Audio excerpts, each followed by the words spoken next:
Hey everybody, it's Michelle with Michelle C Fitness, and today I'm going to talk to you specifically about youth nutrition.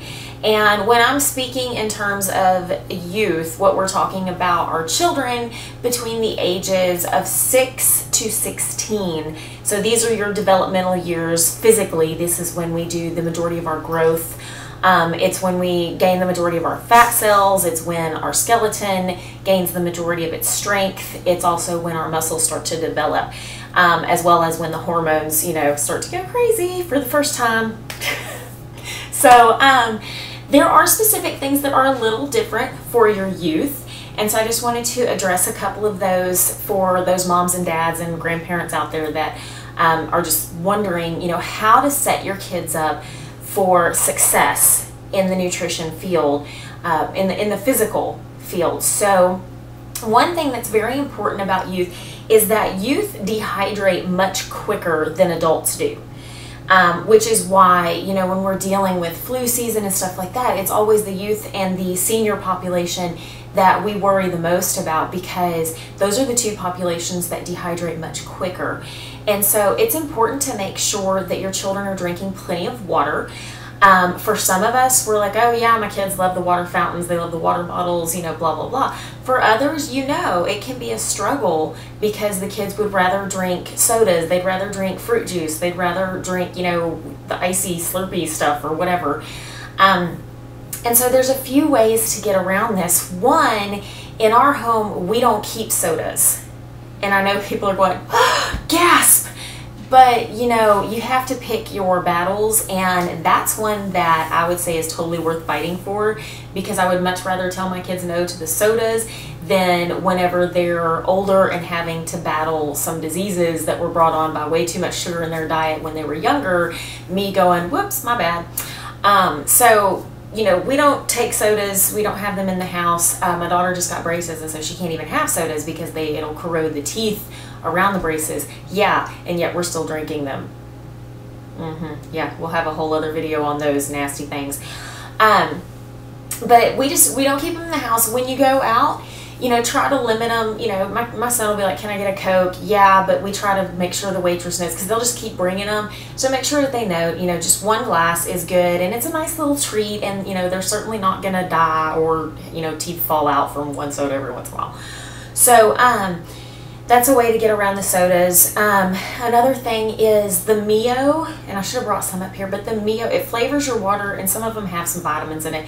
Now, the jury is still out on if the actual vitamin content does much for you, other than just mentally make you think that you're getting extra vitamins. So don't put Mio in their water and say they got their vitamins and they still don't need to eat their veggies. But it does flavor the water without adding a lot of chemicals to it, and so those are fine. Be very careful with the other the flavors, like Crystal Light and all of that does add, the ones that aren't sugar-free add a ton of sugar, and the ones that are sugar-free are chemically enhanced to make them sweeter. So that's kind of a no-go as well. Kool-Aid is a very, very rare treat because of the sugar. And again, sugar-free is no good. It does not set their metabolism up for success. It will set their metabolism up for failure. So you want to make sure that they're getting as much of the real thing as possible. Find them some of those cute little cups. They can refill them. If they like bottled water, try to keep it on hand. If money is an issue, just refill the bottle. Make sure it's really cold. A lot of kids, that's the thing, is they don't want tap water because tap water is not that cold, and they want cold water. So just make sure that they're getting plenty of water. Also make sure that they are getting some protein in. You don't have to push it. I mean, most of the time you're not dealing with a solid weightlifter in the youth department, but they do need protein to help repair those muscles as they are growing. And if your child is into athletics, make sure that they're getting protein to help repair those. But make sure that your kids are also getting plenty of carbohydrates.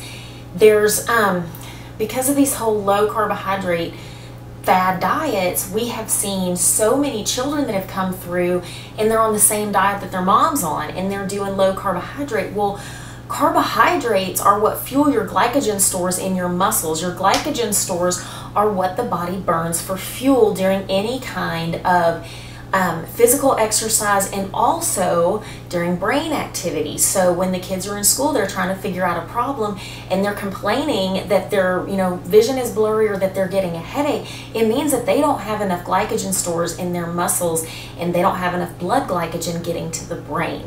So it's a huge thing. Make sure that they're getting plenty of carbohydrates and of the right kind.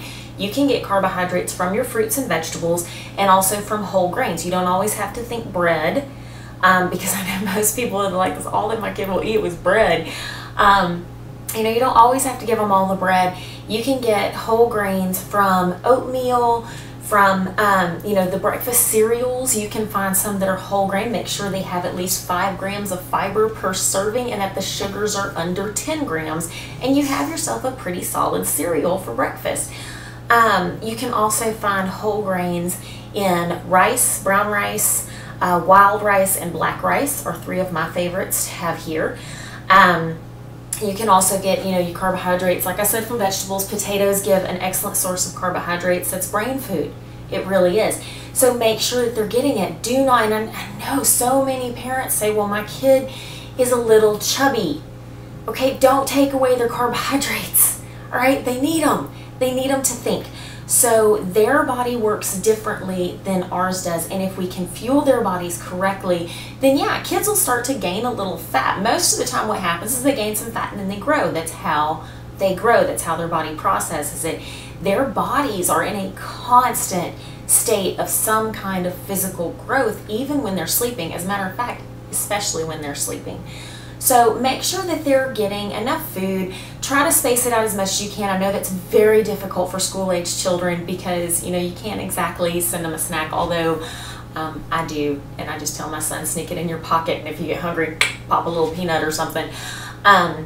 Make sure if you have a child that is in athletics that they are getting fuel before practice. Moms, this is a huge thing, huge thing.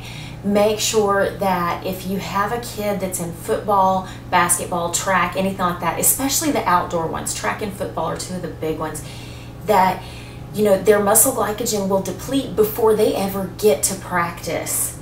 And then they're basically being asked to run on empty. So I send my son, because I'm still in a fight with the school to allow them to have some snacks. I don't think the school should have to pay for it and provide it, but I think parents should be able to send a snack and their kids should be able to eat it before practice. But I send them the little, either the Gatorade Chews or the Cliff Blocks. I send my son those. He keeps them in his binder and he'll just pop one. If they have one of the chews, make sure that they have a bottle of water handy. They can get plenty of water. And then I always tell him too, going back to the hydration, he's in junior high, so anytime he passes a water fountain, get a drink, get a drink, get a drink. He knows the difference between when his body's functioning optimally and when he's feeling kind of drained. So those are 2 of the biggest things that we tend to overlook and get wrong with our youth nutrition.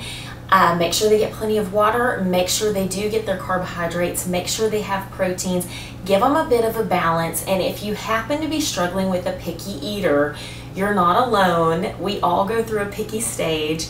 So my biggest piece of advice is to allow them to pick out things. So, let them get on the computer, because they love getting on the computer anyways. Let them look up recipes, and you have to be a little willing not to be so picky as well. So if they pick out a recipe and you go, ooh, then it's not going to re-instill in them that food is good. So, try it out. Try it out. Be willing to fail in the kitchen. I always say that. There's going to be things that work. There's going to be things that fail. You just have to kind of wash your hands, wash the pan. If it burns, throw it away, and, start over. It's not this perfect kind of thing. Nobody's ever going to get their nutrition completely perfect, but we're always striving towards progress. So I hope that these tips helped. You can always email me at michelle@michellecfitness.com with any specific questions you have for your kids and their nutrition. And until I see you again, have a healthy day.